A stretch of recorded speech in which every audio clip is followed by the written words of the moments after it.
Hello YouTube, it's Tammy here at Hook and Rod in Hand.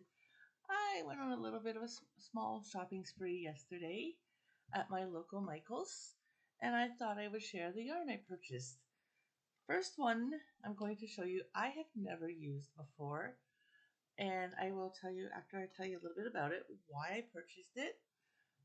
All the yarns actually that I did purchase are all for make-alongs that I'm going to participate in for the month of March. The first one is a Caron Skinny Cake. It's a good size. It's a number 3 yarn. Love the color. Blues, beiges, tans, bit of white. Very pretty. And the reason it's a size 3 yarn. And the reason I bought it for is for Crafting Kitty. Erin has a monthly challenge called Crafting Kitty Creator Spotlight. And our spotlight person for the month of March does a lot of shawls and a lot of wraps. And I really thought this would look pretty as a nice little wrap. So never used it before. I'm hoping I like it because I would love to get more colors of this yarn. Then the next yarn I got was Loops and Thread 100% cotton. And it's in a really pretty burgundy color. And this one I purchased due to a make-along for Judy's Creations in Crochet. She has a monthly make-along, and what she does is each month she'll give us a picture. From said picture, we draw colors we like out of it. I don't know if you guys have been to her channel before, but for the month or the year of 2024, all her pictures are bird related. And I must say, when I saw the picture for January's make-along, the bird was beautiful. The colors was gorgeous. I showed it to my husband and we both thought that bird cannot be real. It was so beautiful. I loved it so much. And I decided that for this year's make along for her channel, I was going to do dishcloths. So this is the color I pulled from the bird for this month. And again, like I said, in my description box, I will be sharing all the make-alongs that I purchased the yarn for. Now this last 3 skeins are for one project, and it's Judy over at Which Piece Creates, and what she does is she does a 6-month make-along, but it's done bi-weekly. Sorry, I'm just trying to get my book here in order. And what she does in her make-alongs are every 2 weeks we get a photo. And we have to draw colors from said photo. And you can either make a blanket, like add on to your blanket every 2 weeks, which is what I usually do is blankets. And or there's like a stuffy of some kind. Like last year, I know it was blankets, or it was like a snake. This year it's like a shutter bug, I believe she calls it. But it's really neat because the picture she puts into a program. It pulls 6 colors to give you kind of a color palette. And I'm doing granny squares. How I'm doing them is January 1st square. It's 6 rounds.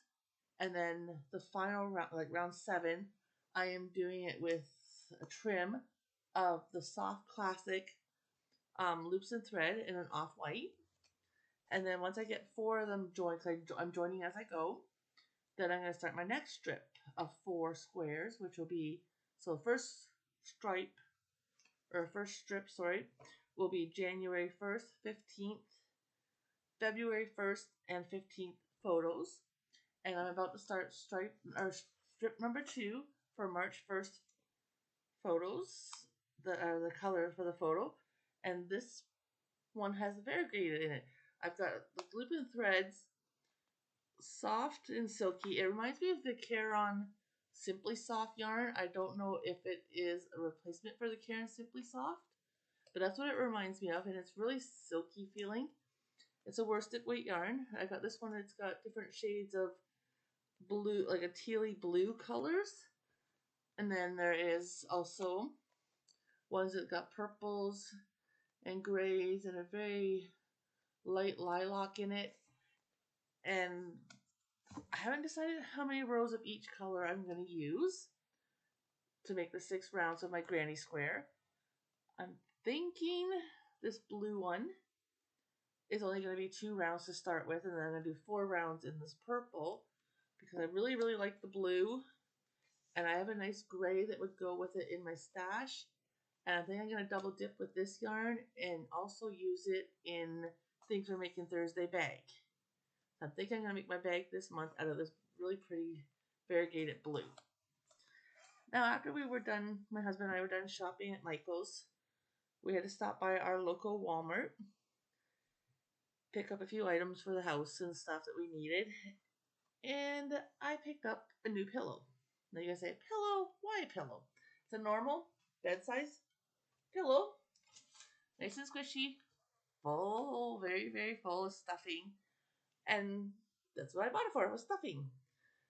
And a second idea after the stuffing, that the one end has a tag, like all pillows do. It's got a nice seam down the sides, on the bottom, then up the other side, it's a seam, and then again back at the top. So what I usually do with my pillows is like around the very top of the pillows, I cut out the seam with tag. Then I take out all my stuffing and use it in my amigurumis. But then my pillowcase, the bag, like the outer shell of the pillow, I will turn it inside out. I will fold the edge down and hand stitch a hem on it so that the stripes is on the inside, and then on the outside it will be clear, and I use it to line my bags. So I'm killing 2 birds with one item. And it's a pretty helpful hint. Like, for example, this pillow at my local Walmart here in Canada, before tax, was $5.99, $6. I know, I think it was about 6 or 7 years ago, I looked at some polyfill stuffing bag, which is about 1/3 of this pillow. Now, this pillow back then was for $2.99, so $3.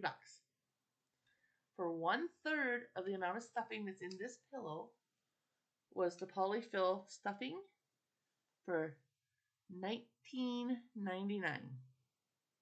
I do believe so, $20. So for 3 of them would cost me $60. I got this pillow for $6 plus tax. Now, like I said, $5.99. So I got a whole lot more for a whole lot less. If you're into making amigurumis, don't buy the polyfill. It's not worth it at all. I think the filling inside is the exact same stuff and a whole lot cheaper, and you get a lining for a bag. So those are what I bought. Like I said, it was just a small yarn haul. Wasn't much. Just to help me get started on a few make-alongs I plan to do this month. And we'll see how it goes. I will hopefully in the next week or so show you the things I made with said new yarn. And I will see you guys all soon. Bye for now.